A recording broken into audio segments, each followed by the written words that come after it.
बहू बनी ड्राइवर। सीमा की साड़ी रवि से होती है। रवि को नशे की बुरी लत लगी होती है। एक दिन अरे माँ, मेरा एक साइड का शरीर काम नहीं कर रहा है। मैं आज खेतों में कैसे जाऊंगा? अरे बेटा, ऐसा ना बोल। तेरे पापा के जाने के बाद से तू ही घर चलाने का सहारा है। मैं डॉक्टर को बुला लाती हूँ। देखिए बहन जी, रोहन के शरीर के एक साइड में लकवा है। अब वो कभी ट्रैक्टर नहीं चला पाएगा। घर में मंहूसियत का माहौल हो जाता है। लीजिए माँ जी, रोटी खा लीजिए। अरे बेटा, मुझे तो भविष्य की चिंता हो रही है। मेरा एक ही बेटा है और वो भी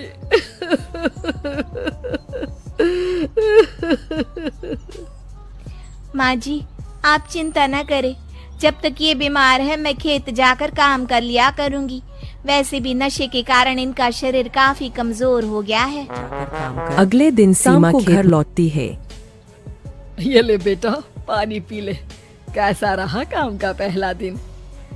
माँ जी, काम तो ठीक है, लेकिन मैं अगर ट्रैक्टर चलाना सीख लूँ ना तो काम और भी आसान हो जाएगा। अरे बेटा, दुनिया क्या कहेगी कि औरत होकर ट्रैक्टर चला रही है। माँ जी, या तो हम दुनिया देख ले या अपना घर, कोई बात नहीं। जब ये ठीक हो जाएंगे तो सब ठीक हो जाएगा। अरे बहू, जरा बाहर तो आना। जी माँ जी। बहू, तेरे मामा जी आए हैं, तूने बुलाया था ना? हाँ माँ जी, वो मामा जी ना आज से मुझे ट्रैक्टर चलाना सिखा। सीमा मामाजी से ट्रैक्टर चलाना सीखती है। वो मन लगाकर खेतों में काम करती है। और एक दिन माँ जी, पता है इस बार पूरे गांव में सबसे ज्यादा फसल का उत्पादन हमारे खेतों में हुआ है। इस साल तो खूब पैसे आएंगे। हाँ। सास खुश नहीं होती है। वो चुपचाप वहाँ से जाने लगती है। तभी सीमा उसे रोक लेती है। क्या हुआ माँ जी, आपको खुशी नहीं हुई? बेटा, आज डॉक्टर साहब बोल रहे थे कि रोहन के ठीक होने के लिए 5 लाख रुपए की जरूरत है। समझ नहीं आ रहा क्या करूं। सीमा शांत हो जाती है। अगले दिन सास सीमा के पास आती ये है। मेरे गहने हैं, इसे अपने गहनों के साथ जोड़कर सुनार को दिया। जितने पैसे हो ले आ, डॉक्टर को आज ही देने हैं। सीमा अपने गहने और सास के गहनों को लेकर दुकान में बेचकर पैसे लेकर घर आ जाती है। माँ जी, सिर्फ 3 लाख रुपए का ही इंतजाम हो पाया है। बाकी के पैसे कैसे आएंगे? बेटा, अब तो एक ही चारा है, हमें जमीन भी बेचनी पड़ेगी। माँ, खेत बेच देंगे तो खाएंगे क्या? अरे बेटा, कोई दूसरा चारा भी तो नहीं है। रोहन ठीक हो जाए तो वो मेहनत करके इससे भी बड़ी जमीन ले लेगा। सास बहू मिलकर खेत भी बेच देते हैं। अब पूरे पैसे लेकर सास डॉक्टर के पास जाती है। डॉक्टर साहब, ये लीजिए सारे पैसे, बस किसी तरह मेरे बेटे को ठीक कर दीजिए। आपका बेटा ठीक तो हो जाएगा, लेकिन 6 महीने का समय लगेगा।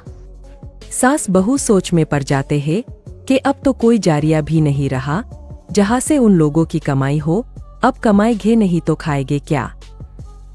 माँ जी, मेरे माता पिता ने लड़की होने के कारण मुझे ज्यादा पढ़ाया लिखाया नहीं, लेकिन ट्रैक्टर चलाना सीखकर मैं कुछ काम करने के लायक तो हो ही गई हूँ। अरे बेटा, ट्रैक्टर अब कहाँ चलाएगी?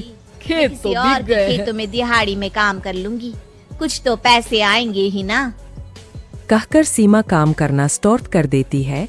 जैसे तैसे उन पैसों से गुजारा चल ही रहा था। माँ जी, पास के अस्पताल से मुझे नौकरी के लिए ऑफर आया है। पैसे भी ये 4 गुना ज्यादा मिलेंगे और अब खाने पीने दवाई के साथ हम कुछ पैसे भविष्य के लिए भी जोड़ पाएंगे। लेकिन काम क्या है बहू? माँ जी, मुझे अस्पताल की एम्बुलेंस चलानी है।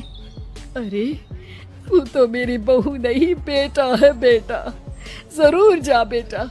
और हाँ, तूने पूरे गांव में एक मिसाल कायम कर दिया कि हर काम हर कोई कर सकता है। उनके लिए लड़की या लड़का होने की कोई जरूरत नहीं। सीमा मन लगाकर काम करना शुरू कर देती है। आगे जाकर वो